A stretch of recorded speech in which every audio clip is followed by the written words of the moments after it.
Alors, on a une vue cartographique, donc une vue spatiale, et finalement, une chose qu'on n'a pas encore faite, c'est prendre des mesures. Alors évidemment, il y a deux façons de prendre des mesures, enfin plusieurs façons. Il y a celle où on peut directement la prendre, on va dire à la volée, sur la carte, et il y a celle qu'on peut calculer à travers la table attributaire. Ça nous fera une petite introduction au calcul dans la calculatrice de champ et la table attributaire. Donc déjà, la façon la plus simple, c'est d'utiliser l'outil de mesure dans le Canva, dans la vue principale. Donc en fait, l'outil mesure, il est ici, dans ce coin, et vous voyez que si je, par défaut, c'est mesurer une longueur.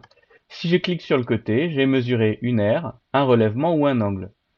Alors la différence entre un relèvement et un angle, le relèvement, souvent on l'emploie encore beaucoup en anglais, c'est bearing, c'est ou l'azimut en fait, hein, ça correspond à peu près à la même chose.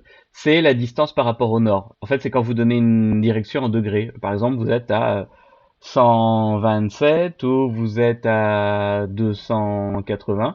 Ça, c'est une direction. C'est un peu comme quand vous avez la rousse des vents et vous choisissez une direction. Donc pour l'instant, nous, on va juste regarder mesure de longueur et mesurer une aire. Et on clique sur déjà mesurer une longueur. J'ai une petite fenêtre qui s'affiche. Et je clique juste sur... bon, tiens, on va prendre ici le côté de ces trois polygones là. Hop. Et je vais jusqu'ici.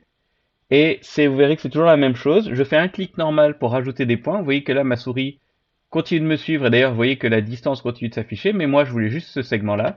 Donc, clic droit. Et ça va arrêter mon dessin. Comme ça, j'ai juste ici 188 mètres. 188 mètres, vous voyez qu'ici je peux modifier la distance et j'ai le choix entre ellipsoïdal et cartésien. Alors la différence, elle est vraiment mathématique et c'est se prendre la tête. Il n'y en a pas forcément une qui est plus juste que l'autre. QGIS a fait le choix maintenant de se baser sur une distance qui est ellipsoïdale, donc calculée par rapport à l'ellipsoïde. Alors leur choix, il se justifie par le fait que comme on est beaucoup basé maintenant, la plupart des systèmes mondiaux sont basés sur le même ellipsoïde qui est le WGS 84, ça nous permet une compatibilité des mesures d'un système de projection à un autre. Le cartésien, c'est un système forcé où vraiment on force les éléments à être en deux dimensions plus un z hein, dans un système cartésien. Vous allez voir que la plupart du temps, si je clique, vous voyez que j'ai la différence. Là, je suis sur à l'échelle du centimètre et on est sur une grande zone. On est sur voilà sur presque 200 mètres. Ça va changer de 10 centimètres quoi, de 20 centimètres. Donc c'est pas forcément très grave. L'idée, c'est quand on prend des mesures de toujours laisser dans le même système. Un élément ici utile, ça va être copier. Je peux copier ce qu'il y a dans la table. Parce que finalement, ici, bah, je vais recommencer des mesures. Je voudrais cette fois-ci compter un cheminement ou un tour de polygone. Donc en fait un cheminement. Et vous voyez que à chaque fois que je clique sur un segment, hop, il me rajoute un élément en plus. Et j'ai le total qui est en bas qui s'affiche 400 mètres. Pour mesurer une surface, c'est la même chose. Donc mesurer une aire, hop, on y va, on commence, sauf que pour mesurer une aire, bah voilà, il faut dessiner au moins un triangle. Et là, je vais l'avoir, alors en mètres carrés, mais finalement, c'est pas toujours le mètre carré qui prime, donc on va le faire par exemple en hectares. Donc ici, j'ai 2,4 hectares à peu près.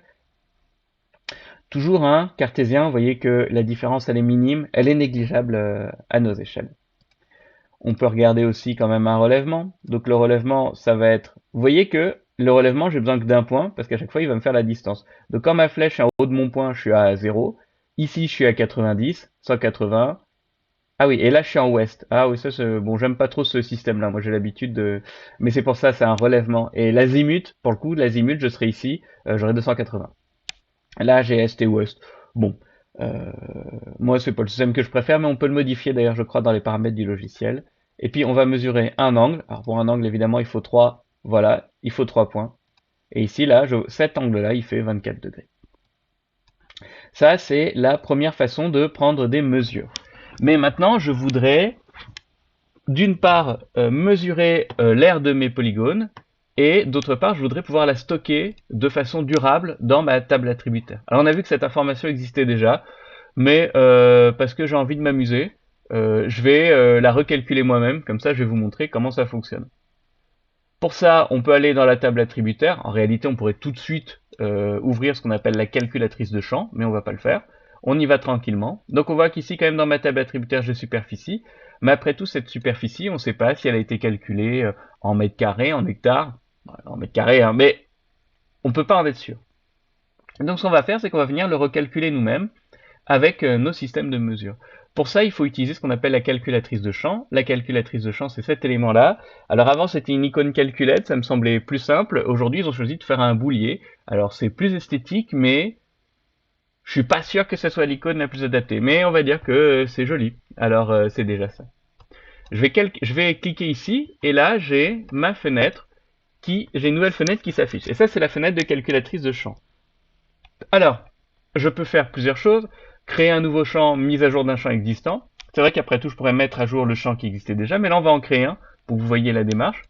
Créer un nouveau champ, et là, je vais mettre superficie.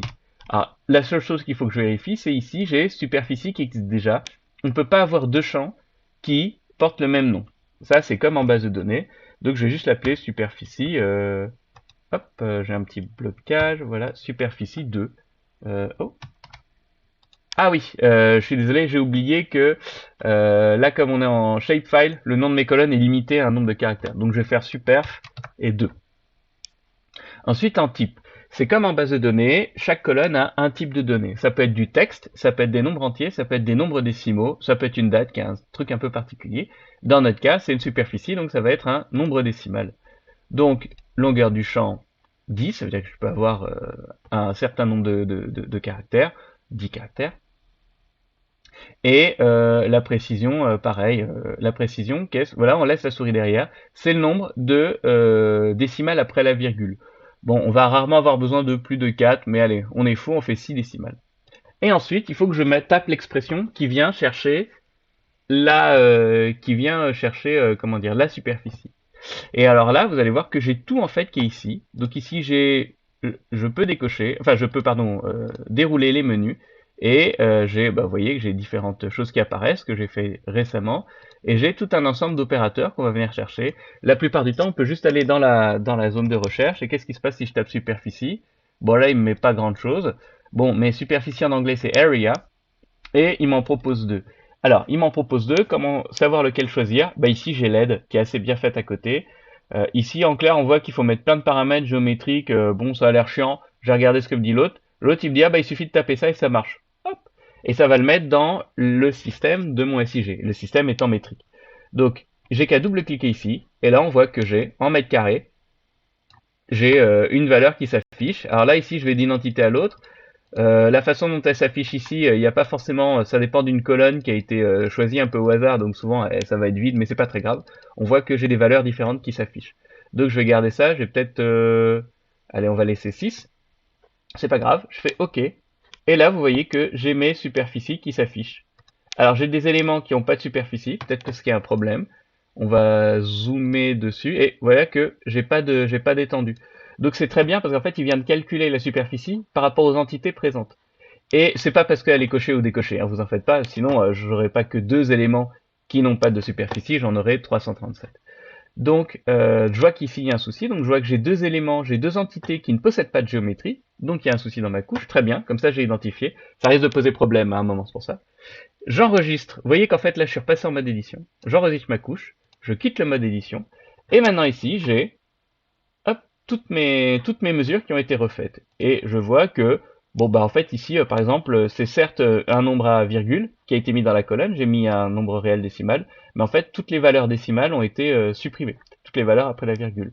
Donc ça me permet des fois d'avoir quelque chose d'un peu plus nettoyé, et dans ce cas-là aussi de voir que j'ai deux éléments qui vont pas.